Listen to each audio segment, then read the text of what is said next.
First of all, congratulations and thank you so much for bringing this film to life for everyone to see, especially after the pandemic. Straight off the bat, I know the film was made during the pandemic, so how was it difficult? How was it easy? In a non-pandemic world, what would you have done differently? So I think I'll answer your last question first. Scope. That was the hardest thing, and that's the thing I would have loved to have done differently, is obviously you had very new systems in place, very new health and safety rules, and one of the biggest departments that affected was background. So, you had all these bubbles, so bringing people in and out of those bubbles seemed risky, and that was the thing I would love to, if I had the chance to do it without a pandemic, it would have been that, having more background, fuller backgrounds, that scope of I never got that like London shot, sure.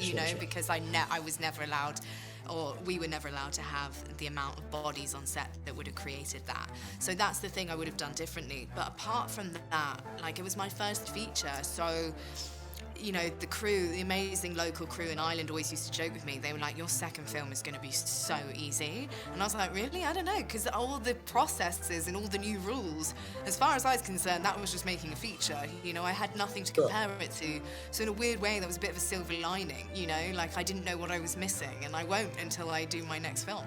So... Absolutely. No, thank you for that. Anything specific about the book that made you want to make this into a whole cinematic experience for people to see, not just to read? So I actually found the script first. So I think that's really important to mention. Yes. The book was a self-published novel, and so I never read the book, I didn't know of the book, and Suzanne wrote a screen adaptation of it and sent it to a Hollywood script service called The Blacklist, and The Blacklist did a table read podcast of the film, so that is actually how I found the material. So my introduction to the material was as a script, and on its way to becoming, its eventual sort of version on screen. So I actually didn't get to know the book material until a little later.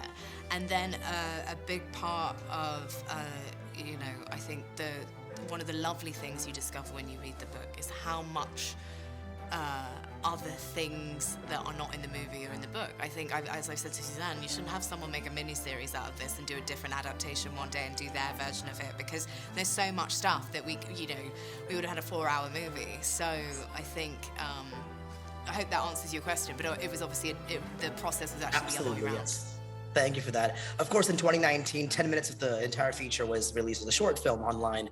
And also you received nominated for the Outstanding Achievement in Casting at the Artios Awards. In 2022, the internet and myself, I think we're all obsessed with just the diversity that you have provided to audiences worldwide.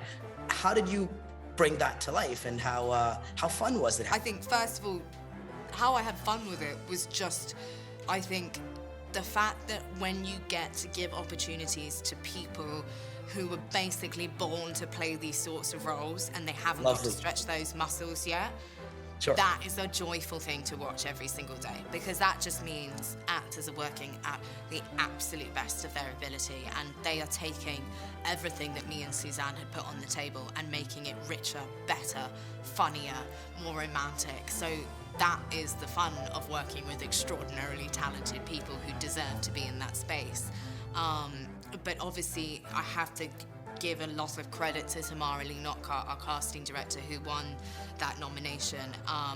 She is a Black British woman, and she is a very dear friend, and she held me accountable every step of the way. Every time a financier said I should cast somebody else in the lead role, or I need more of a name, or I need this, she constantly held me to my original commitment and to my grounding, and she deserves all the credit in the world, and she put a lot of these wonderful faces in front of me for the first time, so she deserves a big round of applause.